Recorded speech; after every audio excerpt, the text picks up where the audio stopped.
Miércoles 19 de julio, sean todos bienvenidos a la emisión estelar de Noticiero Guatevisión. María Luisa, buenas noches. Buenas noches, Alberto. Empezamos directamente con los titulares. Lista Engel se expande, 10 guatemaltecos sancionados por corrupción, vetados de ingresar a Estados Unidos. Gobierno reacciona mientras aumenta la tensión bilateral. Y la Organización de Estados Americanos alerta sobre extrema judicialización tras elecciones en Guatemala. Preocupación regional ante esfuerzos por desconocer la voluntad electoral. Y AmCham advierte sobre impacto económico, incertidumbre electoral, amenaza inversión extranjera en Guatemala.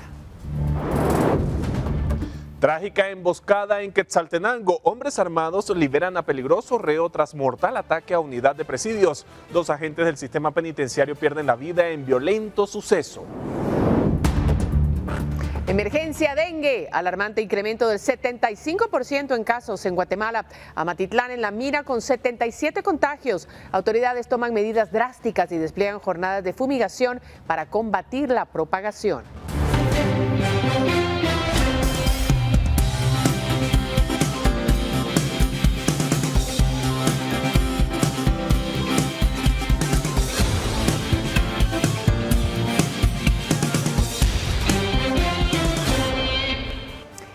¿Cómo está? Buenas noches, gracias por sintonizar esta hora la emisión estelar de Noticiero Guatevisión. Estamos listos junto a todo el equipo para llevarle lo más destacado de la jornada, Alberto. Y arrancamos con una linda imagen de la ciudad de Guatemala de esta noche, así que vamos a informarnos de inmediato.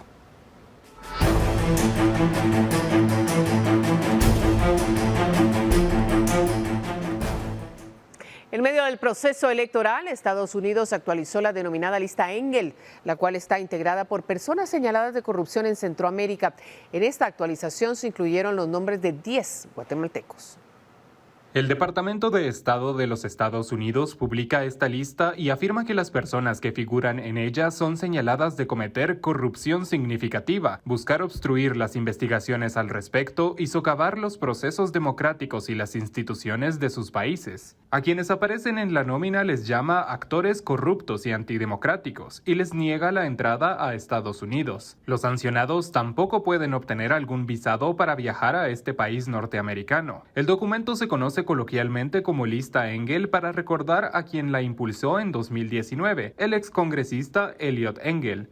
Es parte de un informe que cada año revisan varios comités de la Cámara de Representantes y el Senado de Estados Unidos. Tras la publicación de la lista, la Embajada de los Estados Unidos en Guatemala apuntó en Twitter que el informe es clave para fortalecer la gobernabilidad democrática y combatir la corrupción. Brian Nichols, subsecretario de Estado para Asuntos del Hemisferio Occidental, también se pronunció en la misma red social. La corrupción, una de las causas fundamentales de la migración irregular, perjudica nuestra seguridad nacional. Con la publicación del informe, Estados Unidos continúa apoyando una región segura, democrática y próspera donde las personas pueden crear el futuro que desean, escribió en su cuenta. El gobierno de Guatemala rechazó la publicación y la calificó como una herramienta política abusiva. Las personas en la lista son señaladas a través de juicios de valor y sin garantía de legítima defensa a través del debido proceso judicial, situación que viola el principio universal de presunción de inocencia, escribió el Ejecutivo en este comunicado. Además, replicó que la lista va contra operadores de justicia que no responden a intereses de una agenda ideológica propia que se quiere imponer en nuestro país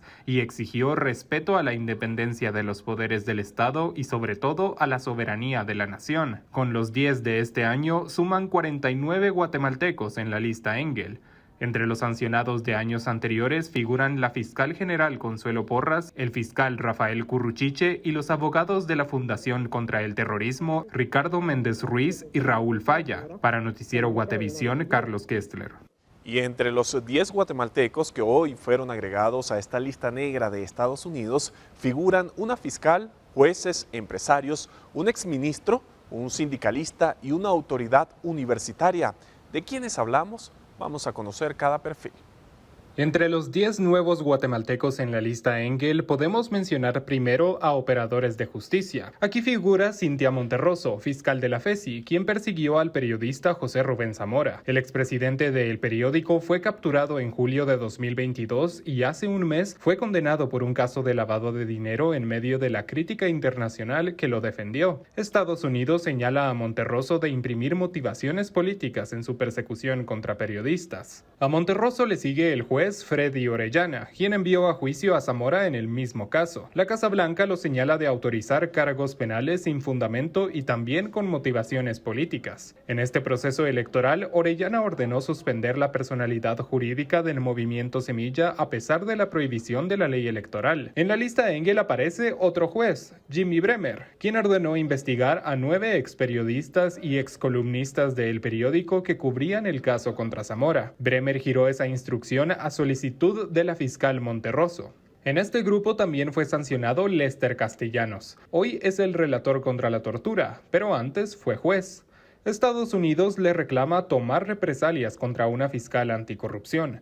Se trata de Virginia La Parra, ex jefa de la FESI en Quetzaltenango, quien en 2018 presentó denuncias administrativas contra Castellanos por cómo él manejó un caso penal. La Parra fue condenada en 2022 por abuso de autoridad. Sobre estos operadores de justicia, el organismo judicial declinó a dar una postura. El MP, sin embargo, publicó este mensaje oficial en el que rechazó la lista Engel y afirmó que viola la presunción de inocencia. Monterroso, por su lado, declaró al medio Canal Antigua que la lista no le afecta y que no estaba interesada en viajar a Estados Unidos. Ya fui una vez y no me gustó, respondió a la prensa. El relator Castellanos afirmó en esta nota particular que la lista Engel busca desprestigiarlo y que esa política de Estados Unidos pretende flagelar, entre otras cosas, los derechos humanos de los incluidos. Por aparte, 3 guatemaltecos relacionados con el sector productivo figuran en la nueva lista. Primero está Melvin Quijivix, el actual presidente del Instituto Nacional de Electrificación, el INDE. Según Estados Unidos, usó su posición y conexiones para dirigir de manera indebida e ilegal contratos de contratación pública a empresas específicas y en varios casos a una compañía de su propiedad. Este año, el propio CACIF denunció opacidad en contratos del INDE. Después tenemos a Omar Barrios, el presidente de la Junta Directiva de la Comisión Portuaria Nacional. Estados Unidos lo señala de conspirar para hostigar a la fiscal La Parra. Barrios se unió como querellante en el caso que el MP le imputó a la exinvestigadora quetzalteca. En su cuenta de Twitter, Barrios publicó este mensaje en el que cuestionó las acusaciones de Estados Unidos y afirmó, entre otros puntos, que no tiene una denuncia de corrupción en su contra en Guatemala. En este segundo grupo también va Edgar Navarro, quien fungió como presidente del administrador del Mercado Mayorista de Energía en Guatemala, la entidad que opera el Sistema Nacional Interconectado de Energía Eléctrica. La Casa Blanca dice que brindó beneficios oficiales a cambio de sobornos y coimas, a expensas de mejorar la eficiencia energética y tomar medidas efectivas contra el cambio climático. En el tercer grupo sale Henry Reyes, exministro de Gobernación del presidente Alejandro Yamatei. En su gestión hubo un incremento de la violencia homicida en el país y a él se le atribuye la brutalidad policial en las protestas del 21 de noviembre de 2020, que ocurrieron en medio de la discusión del presupuesto público para el año siguiente. Reyes estuvo casado con la diputada Patricia Sandoval, cuyo ex esposo está condenado en Estados Unidos por vínculos con el narcotráfico. Estados Unidos, por su lado, se limitó a decir que Reyes está involucrado en importantes hechos de corrupción. Joviel Acevedo, el líder del Sindicato de Trabajadores de la Educación de Guatemala, también fue añadido a la lista Engel. Prensa Libre ha reportado, por ejemplo, que durante más de 2 décadas el sindicalista ha logrado acumular suficiente poder para presionar los gobiernos de turno en favor de sus intereses. La Casa Blanca menciona que Acevedo brindó apoyo político al sindicato a cambio de sobornos de funcionarios. Por último, tenemos al rector de la USAC, Walter Mazariegos. Estados Unidos asegura que él aceptó la rectoría de la única universidad pública del país tras una elección fraudulenta en julio de 2022. Producto del descontento hacia Mazariegos, varios centros universitarios y el campus central de la USAC permanecieron tomados hasta el 9 de junio de 2023. Se intentó contactar telefónicamente a Mazariegos para consignar su postura, pero no fue posible localizarlo, al igual igual que a Orellana, Bremer, Navarro, Quijibix, Reyes y Acevedo. Para Noticiero Guatevisión, Carlos Kestler.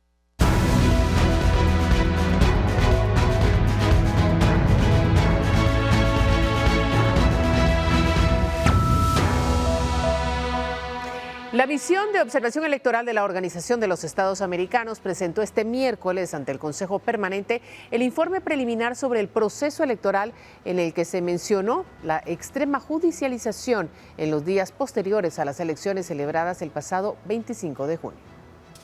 Quiero, antes de comenzar, expresar mi reconocimiento a la población guatemalteca, a las instituciones públicas y a los actores políticos que en días recientes demostraron un gran compromiso democrático al defender la voluntad popular expresada en las urnas el pasado 25 de junio, en un contexto postelectoral caracterizado por una extrema judicialización. Así inició su intervención Eladio Loizaga, jefe de la misión de observación electoral de la Organización de los Estados Americanos, ante el Consejo Permanente sobre las elecciones generales celebradas el pasado 25 de junio en Guatemala. En su intervención señaló que hubo esfuerzos por desconocer la voluntad electoral expresada en las urnas, así como la intromisión de instituciones no electorales cuyas acciones pusieron en riesgo la democracia. Estas acciones incluyeron la utilización tendenciosa de casos muy aislados de errores en las actas para hacer parecer que existieron problemas sistemáticos en el escrutinio, que de alguna forma podrían haber alterado las preferencias registradas el día de la elección. Por su parte, el canciller guatemalteco Mario Búcaro afirmó que el amparo presentado por 9 partidos políticos después del 25 de junio evidencia que en Guatemala hay un balance de poderes. La Corte de Constitucionalidad como máximo tribunal en materia constitucional y con las facultades que le corresponden como único ente para conocer la prevención, otorgó el amparo provisional ordenando a las juntas electorales departamentales y el Distrito Central que convocaran a una audiencia de revisión de los escrutinios para presentar las objeciones e impugnaciones que fueron necesarios. Esto garantiza que el orden constitucional del país prevalece, especialmente sobre las dudas que pudieron haberse generado sobre la clasificación de los votos consignados en las actas finales de las juntas receptoras de votos, así como los órganos electorales competentes. Muestra que en Guatemala hay democracia y que existe el balance de poderes. A la preocupación expresada por la MOE de la OEA sobre el proceso electoral en Guatemala, se sumaron otros países incluidos Canadá, Uruguay, República Dominicana y Costa Rica. Para Noticiero Guatevisión, Fátima Herrera. Una severa crisis de persecución política. Así calificó Karina Herrera, vicepresidenciable de Semilla, la orden de captura en contra de Cintia Rojas, ex integrante del partido. En conferencia de prensa, esta es la postura del partido político. Esta es sencillamente una agresión de que ella es parte de esta persecución política y está con el apoyo legal del partido trabajando la estrategia para defenderla de esta agresión y demostrar su absoluta falta de responsabilidad en este caso. El juez séptimo penal A. Freddy Orellana giró este 18 de julio la orden de captura de Cintia Rojas, exintegrante de Movimiento Semilla, por presuntamente estar vinculada a adhesiones irregulares al partido. Esto sucedió luego de que el pasado 13 de julio la FESI desarrollara un allanamiento en el registro de ciudadanos del Tribunal Supremo Electoral, como parte del caso Corrupción Semilla, proceso que investiga la posible afiliación ilegal a la organización política, según el fiscal Rafael Curruchiche. Esto, dice Karina Herrera, vicepresidenciable del partido, es una persecución política, quien respaldó a su vez la decisión del registrador Ramiro Muñoz de no acatar la suspensión de la personalidad jurídica del partido, como lo ordenó Orellana. Hoy en Guatemala hay una severa crisis de persecución política y ustedes la están viendo. Esta crisis afecta, por supuesto, como lo hemos visto, a Semilla, pero también a todos aquellos que se han negado a hacerse parte de acciones ilegales. A la conferencia de prensa asistió Juan Gerardo Guerrero, fiscal nacional de Semilla, quien indicó que el partido buscaría acciones legales nacionales e internacionales, entre ellas un amparo contra el juez Freddy Orellana. Con imágenes de Esvin García para Noticiero Guatevisión, Fátima Herrera. Bueno, y la mañana de este miércoles, el partido Movimiento Semilla presentó un amparo en contra de la decisión del juez Freddy Orellana de no aceptar el recurso de reposición contra la resolución que ordena la suspensión provisional de la agrupación política. Además, existe un amparo provisional otorgado por la Corte de Constitucionalidad que respalda a Semilla en el actual proceso electoral. En la tarde, ante la Corte Suprema de Justicia, los representantes de Semilla presentaron la debida ejecutoria del amparo provisional que otorgó el Tribunal Constitucional. El Pleno de Magistrados debe conocer la debida ejecutoria. Mientras tanto, el Tribunal Supremo Electoral sigue sin emitir un pronunciamiento oficial en torno a la resolución del juez séptimo, quien certificó lo conducente en contra del director del Registro de Ciudadanos por no suspender al partido Semilla. El martes, el Tribunal Supremo Electoral, únicamente mediante comunicación social, expuso que entregaron al Ministerio Público el informe requerido por parte de la FESI. Sin embargo, no ha habido alguna postura oficial en torno al tema. Esto se considera especialmente porque en la respuesta del Registro de Ciudadanos expuso que no se acató la resolución del juez debido a un amparo de la Corte de Constitucionalidad y sumado a otro amparo que está pendiente de ser resuelto. El verano refrescante de Electoral presenta. Mire, tras la primera vuelta se evidenciaron algunos errores en las actas. Según el Tribunal Supremo Electoral, ya hicieron un análisis sobre el tema y este miércoles comenzaron con capacitaciones. El tribunal detalla cuáles fueron los principales tipos de errores que se cometieron en las actas. Luego de los comicios del pasado 25 de junio, algunos errores como estos eran evidentes en varias de las actas que, pese a existir, no fueron representativos para cambiar ningún resultado de las votaciones, pero que sirvieron para que varios actores de la política pidieran un cotejo de los documentos e incluso un conteo de voto por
Aquí estamos de regreso con más noticias. Mire, este jueves dará inicio Expo Mueble 2023, una feria que tiene la oferta innovadora más grande de muebles y que es organizada por la Comisión de Muebles, Madera y sus productos de Agexport. Del 20 al 23 de julio se llevará a cabo Expo Mueble 2023, la plataforma comercial más destacada de la industria del mueble en la región centroamericana. Este año participan más de 80 productores y empresarios guatemaltecos. Estamos tratando de tener una feria renovada, con mucha innovación de parte de los expositores. Vamos a ofrecerle más de 90 empresas exponiendo. Es la feria de muebles más grande de Centroamérica. La edición 36 de Expo Mueble tendrá 11 categorías de productos como muebles de interior, muebles para niños, cocinas, oficina, accesorios y decoración, pero también ofrecerá materia prima para la elaboración de muebles como maquinaria, telas, esponjas, madera, entre otros. Asimismo, pueden ser muebles personalizados con diseños a la medida y con las últimas tendencias.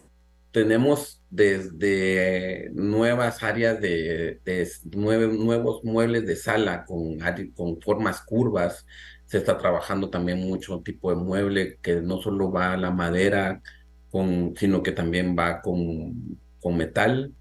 Se tiene también mucha innovación realmente en cuanto al diseño y las telas. Sánchez comenta que el año pasado lograron ventas por 10 millones de quetzales, por lo que la meta de este año es pasar esa cifra. El evento será en Fórum Majadas, donde habrá 150 stands y donde esperan más de 10,000 visitantes. Para Noticiero Guatevisión, Paula Osaeta.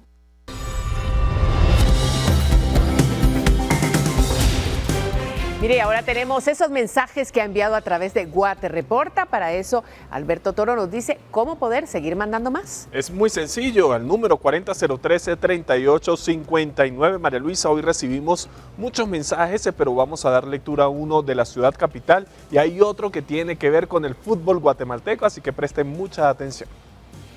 Invierte tu bono 14 de manera inteligente. Recuerda que estar protegido y seguro es lo primero. Bono 14 Seguro con CFS Corredores de Seguros. Presenta.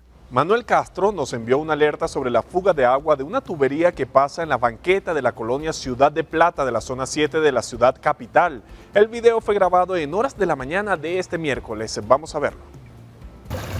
Y les muestro el video donde nuevamente se le está levantando la banqueta y es una gran fuga de agua. Son miles y miles de litros de agua que se pierden.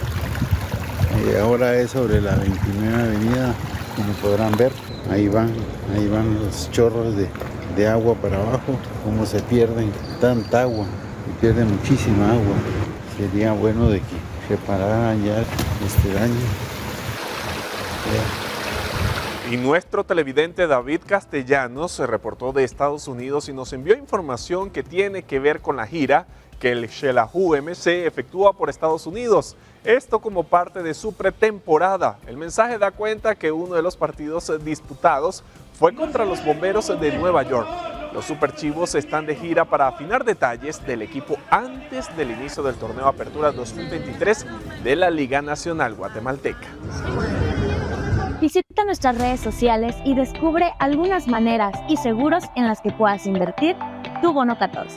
Somos la buena experiencia de estar asegurado. CFS Corredores de Seguros. Presentó. Y en más noticias, el Instituto Adrián Zapata reanuda clases luego del crimen de un estudiante de 14 años ocurrido la semana pasada. Además, según las investigaciones de la policía, el menor estaba amenazado por pandilleros.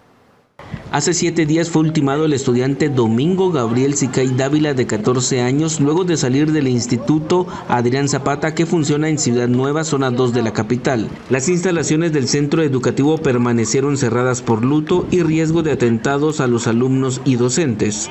Este miércoles, las puertas del instituto volvieron a abrirse y los estudiantes llegaron, pero con precaución y resguardados por agentes de la Policía Nacional Civil de la sección de Escuelas Seguras, un plan que pretende proteger a la población estudiantil vulnerable por la violencia. En la salida del centro educativo hubo padres de familia que se presentaron a recoger a los adolescentes, todo con la finalidad de protegerlos.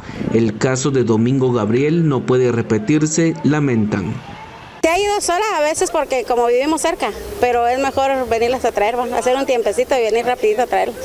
Y esto se da por lo que ocurrió hace algunos días. Sí, la verdad que sí, por eso, ¿verdad? De que tiene que pensar uno de que tal vez viniendo uno a traerlos respetan un poco más, ¿verdad? Y también en todos los establecimientos, ¿verdad? Todos los papás que puedan ir a traer a sus hijos y todo, pues que se ocupen en eso, ¿verdad? Para no dejarlos solos, porque los jóvenes están propensos a muchos peligros.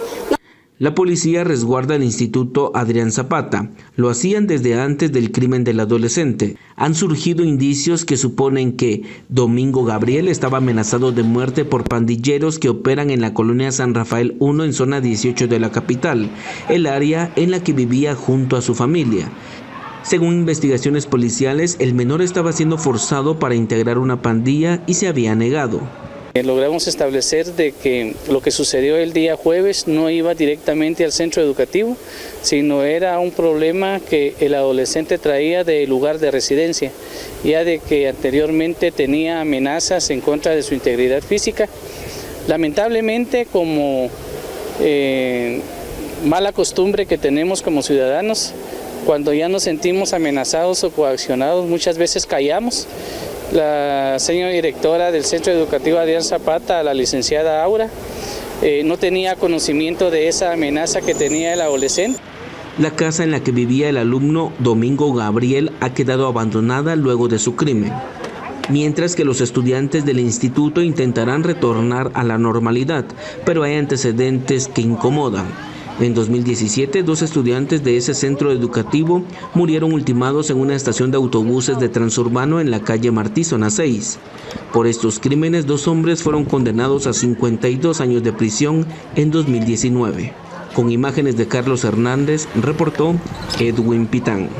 Y miren, la alerta por casos de dengue en el país está en incremento en el departamento de Guatemala.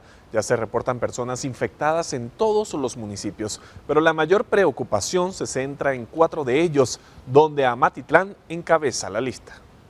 Guatemala evidencia un aumento de casos de dengue, al igual que en el resto de los países de la región. Sin embargo, en el país la alerta se ha incrementado, ya que el Ministerio de Salud reporta que se han detectado un 75% más de personas con signos de la enfermedad en comparación con el año pasado. Hasta el pasado 24 de junio se registraban 4.923 casos, mientras que en el mismo periodo del 2022 eran 2.807. Los departamentos con mayor incidencia de los casos detectados son el suroeste y norte de Petén, Quetzaltenango, Zacapa, Baja Verapaz y Chiquimula. Sin embargo, en el departamento de Guatemala también se han encendido las alarmas, ya que se han confirmado 6 fallecimientos por dengue grave o hemorrágico, uno de los cuales corresponde al municipio de Valencia. Según datos del Ministerio de Salud, se han registrado 241 casos de dengue en la región metropolitana, mientras que en 2022 se reportaban 138. En los municipios del departamento de Guatemala, la mayor cantidad de casos de dengue se registran en Amatitlán con 77, seguidos de la ciudad de Guatemala con 55, Mixco 37, Valencia con 26 personas detectadas con dengue y Villanueva en cuarto lugar con 23 casos. Las autoridades del Ministerio de Salud han señalado que desde febrero se está en alerta epidemiológica debido al incremento de los casos y aseguran haber realizado jornadas de fumigación y limpieza.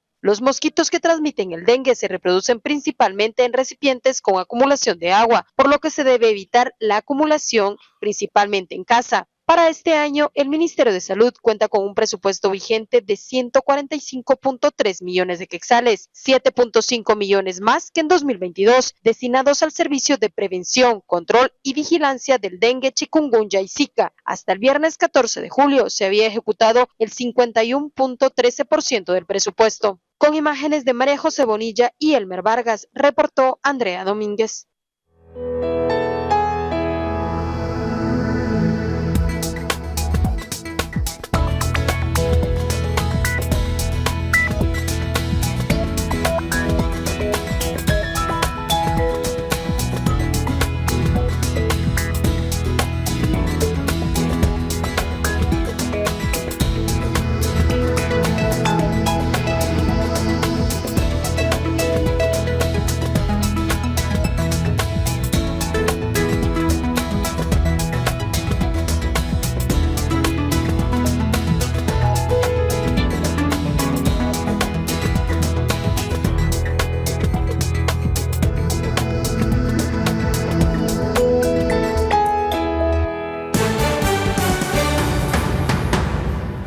Cientos de bomberos luchan por tercer día consecutivo contra los incendios forestales en Atenas. Esto en medio de una ola intensa de calor. Regresamos en breve con todos los detalles.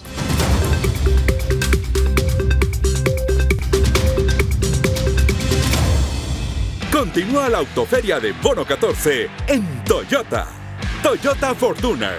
Descuento autoferia de 10,000 quetzales. Visítanos en nuestras salas de venta. ¡Te esperamos! Vamos a iniciar este bloque informativo hablando de temas internacionales y por eso ya se encuentra preparada María Luisa Gómez. Vamos directamente a las noticias del mundo. Esperamos todos los peruanos que amamos la patria que esta movilización de mañana sea dentro del marco constitucional. Esa fue la respuesta de la presidenta Boluarte a los gremios antigubernamentales que anunciaron el reinicio de las protestas, exigiendo la dimisión de la mandataria, nuevas elecciones, cierre del Congreso y la convocatoria a una asamblea constituyente para elaborar una nueva constitución en Perú. Tras el llamado al diálogo, Boluarte también lanzó una advertencia a los líderes que convocan a las marchas. Esta marcha, dijo, ha sido nombrada Tercera Toma de Lima, en alusión a 2 marchas de protestas similares realizadas en los primeros meses del año. La represión del gobierno de Boluarte ha dejado 50 muertos, 20 de ellos por balas disparadas por las fuerzas militares, según la Comisión Interamericana de Derechos Humanos. Sí a la ley de justicia tributaria. Ese era el lema de miles de simpatizantes del gobierno de Honduras que salieron a las calles en la capital para dar su respaldo a una norma que obliga a pagar impuestos a los grandes empresarios, rechazada por la oposición mayoritaria en el Congreso. La ley, enviada por la presidenta Xiomara Castro al Congreso el 26 de abril, desató la indignación del sector privado, que asegura que de ser aprobada provocará la extinción de miles de empleos. El oficialismo no ha logrado la aprobación porque tiene solo 50 bancas en el legislativo, de un total de 128. El proyecto asegura que tras el golpe de Estado del 2009 contra el presidente Manuel Zelaya, esposo de Castro, los sucesivos gobiernos se exoneraron de tributos a empresas por un monto que supera el total de la deuda pública de Honduras, de 20,000 millones de dólares. Y motín en un calabozo de la Policía Nacional de Venezuela. La ONG Una Ventana a la Libertad informó que 4 policías, entre ellos una mujer, fueron tomados como rehenes desde el lunes cuando realizaban el conteo de los presos en el centro de atención al detenido de la Policía Nacional Bolivariana. Al lugar acudieron 3 representantes del Ministerio Público y una comisión del sistema judicial, pero no se ha logrado un acuerdo para la liberación, según la ONG. Los presos iniciaron el motín para denunciar los abusos a los que son sometidos, como la exigencia del pago de comisiones a policías para poder recibir alimentos, visitas de familiares o ser trasladados a tribunales. Denuncian también hacinamiento y exigen ser trasladados a la principal cárcel de Aragua, conocida como Tocorón.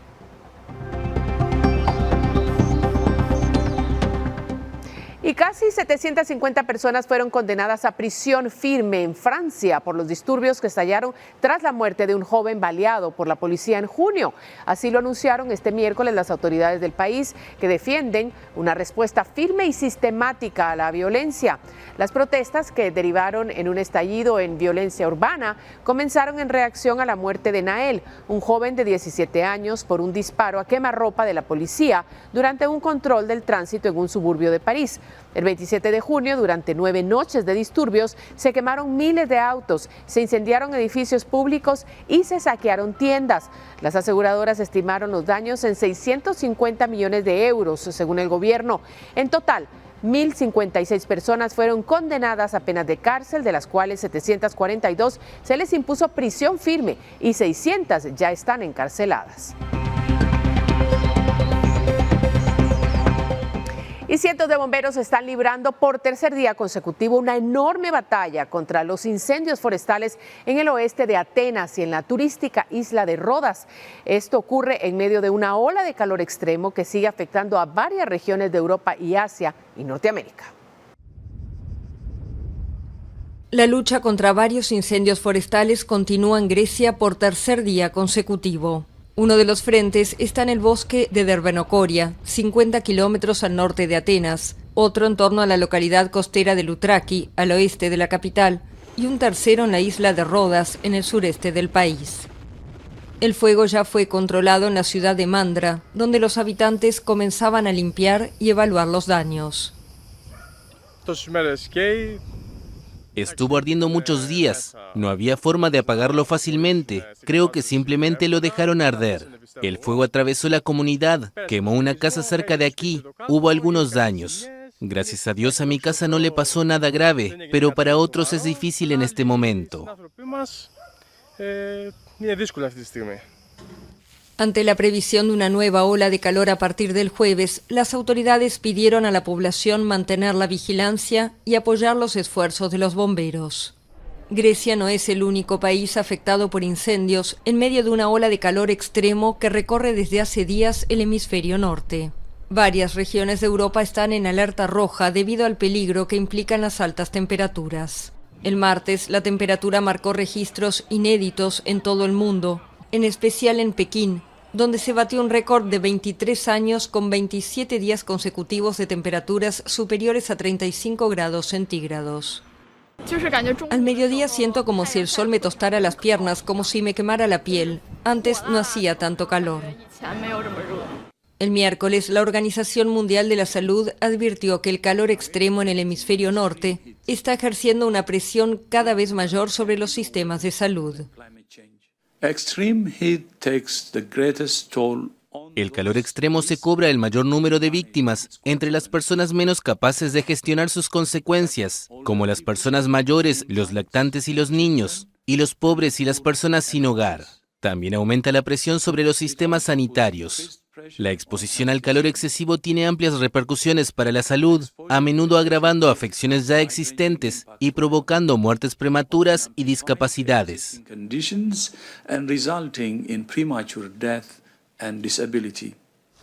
Y los animales también sufren las altas temperaturas. Por eso en este zoológico de Roma les ofrecen golosinas, fruta o verdura congeladas para ayudarlos a sobrellevar el calor extremo. Y en la región alemana de Brandenburgo, donde los incendios son más frecuentes que en el resto del país europeo, las autoridades están poniendo a prueba sensores impulsados por energía solar para detectar las llamas apenas minutos después de que empiecen a prender. Brandenburgo es la región de Alemania con mayor incidencia de incendios. Tan solo en 2022 registró 521 fuegos. Por ello, las autoridades están poniendo a prueba sensores impulsados por energía solar capaces de detectar los gases emitidos durante la primera fase de un incendio. Los sensores, que se pegan a los árboles, funcionan como una nariz electrónica y miden también la temperatura, la humedad y la presión atmosférica. Una ventaja significativa es la detección ultratemprana. Esto significa que podemos detectar un incendio emergente en solo unos minutos, 10 o 15 minutos antes de que haya un incendio abierto. Esto significa que podemos combatirlo rápidamente y, por tanto, reducir significativamente el daño en comparación con los sistemas visuales. Estos dispositivos fueron creados hace 2 años por una empresa emergente de Berlín, cofundada por él, y están equipados con sensores de gas ultrasensibles. Como parte del proyecto piloto, en el bosque de Eberswalde se han colocado unos 400 detectores, un dispositivo por cada hectárea.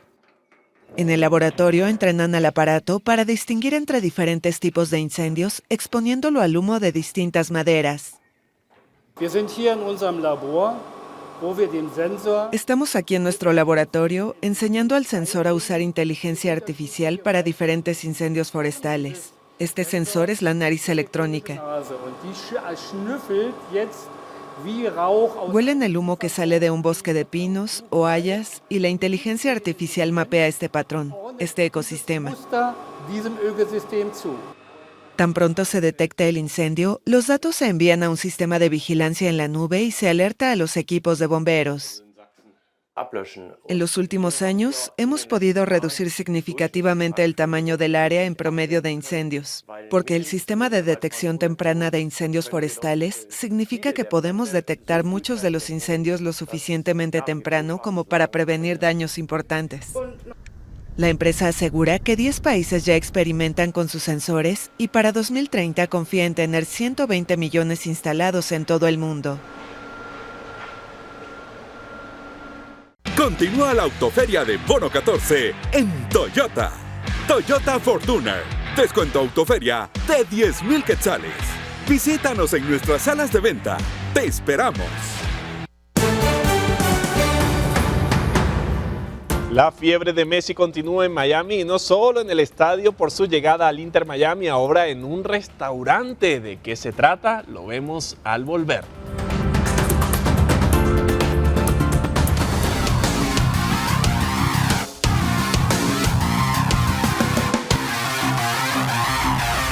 La fiebre de Lionel Messi en Miami no solo es por su llegada al Inter Miami ni en los alrededores del estadio, también ahora es en restaurantes. Resulta que están preparando la Messinesa. ¿De qué se trata? ¿Cuáles serán los ingredientes?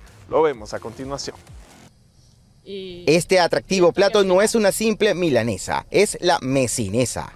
Tiene salsa de tomate, queso, mucho queso, 3 huevos fritos por las estrellas del campeonato. Además de estos detalles, la famosa Messinesa, una milanesa empanizada que lleva encima hojas frescas de orégano y el toque final de piezas de oro comestibles. Es una preparación en honor a Leo Messi, inspirada en el plato favorito del astro del fútbol, quien hace de Miami ahora su nueva casa. Para nosotros es un orgullo, dado que somos referente en las milanesas argentinas, en Miami, al tener tanta variedad de milanesas y bueno, como te dije recién, nos llena de orgullo doblemente que él esté en Miami, que lo ponga en el tapete mundial y bueno, nosotros desde nuestro punto de vista en el restaurante, tener la mejor milanesa en Miami también es un honor. Este chef investigó sobre cómo se le prepara este plato a la pulga en la selección argentina o en su casa. Le puso su sazón, además de la creatividad, y ahora va directo al paladar de los fanáticos de Messi. No está tan cargado, aunque parece que es súper cargada, no, está suave, está rica, está especial. Creo que a Messi le va a gustar también. Preguntaron si quería probar el plato de Messi y dije, bueno, voy a probar el plato y está bien rico, me encantó el plato mucho. En este local se preparan más de 20 tipos de milanesas y desde ahora esperan que la Messinesa tenga gran demanda. José Pernalete, Voz de América, Miami. Con el reporte de nuestro compañero Fernando Cabrera llegamos al final de la emisión estelar de Noticiero Guatevisión. Muchísimas gracias por acompañarnos. María Luisa, buenas noches. Buenas noches para ti, para ustedes lo mejor. Regresaremos mañana con más. Hasta pronto.